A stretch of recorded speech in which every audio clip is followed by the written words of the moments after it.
So Lori, how did you tell us the story? How'd you get Yeah. involved? Yeah, this is well, okay. So I think what broke the camel's back is the current situation that we have with my son, who's been falsely accused, and we're fighting it out in court still. Um, and when he was accused, and I won't go into all the court details or anything, but when he was accused, I was just looking for help. I mean, I just felt so alone. I didn't know what to do to help my son. A lot of the places that I went to on the website were too volatile for me, I think. Um, and if you do a web search, you come up with horrendous information. And I came across NCFM and I thought, wow, Yes. read some of the articles and Yeah, it's a good level-headed organization. I've been at this a long time, as you know, and um, I think it's it's blessed with exceptional leadership, and I think it's got his head and its heart in the right place. absolutely, absolutely. Yes. And then so um, as I started to research further, um, I discovered that, wow, I am really coming into this very, very late.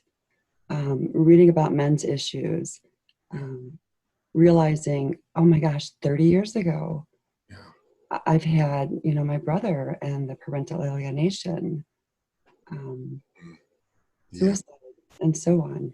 So, All this was happening all along, but we don't see it until it's pointed out to us in some way. absolutely. Absolutely. I mean, you just think, okay, so it's a one off thing. She's a bad person. Well, I think that if we had a lot more education out there, I think that if we understood what happens to not only the child, but the parent being alienated, Right. I think that a lot of these things would be changing. But, as I look past over my life, there are, suicide of a male friend at a very early age. Yeah. So many things. So Right. many things, Jim.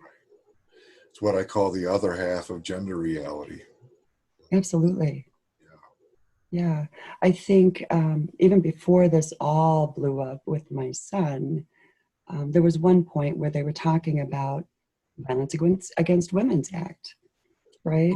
Yes. And I'm thinking, well, why would you hold that up? That just makes sense. Uh-huh.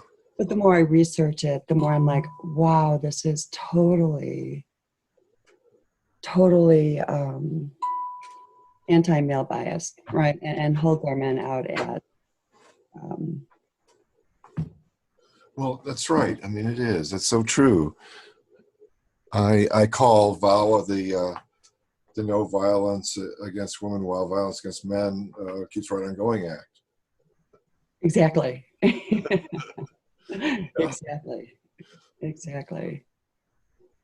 And it funnels about $1 billion a year into. Absolutely. So yeah. Absolutely. And I've researched some of that and the grant money that's given to the states. You see where the funding goes, and it's going into educating the law enforcement, right? Educating the prosecutors. Right. Um, and you take a look at some of those modules, and at the bottom of the modules, it has believe women. Right. And I'm thinking, oh my goodness, men are just as capable of being raped, men are just as capable of being abused than, Yeah. women too. So, I know, and it's a little shocking. It seems very counterintuitive, but right, if you think about it deeply enough, within a domestic setting, a man is just as helpless as she is because he's reading on the couch, he's asleep in the bed, he's as defenseless as she is, under those circumstances. right. Absolutely. Absolutely. All right. Well, thank you, Lori, for sharing that with us, and it's been great talking with you. Thank you. Thank you very much. And great to share this with you, Tim. Thank you. All right, cool. All right.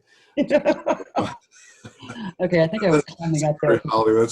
That's a very showbiz there, doesn't it? All right.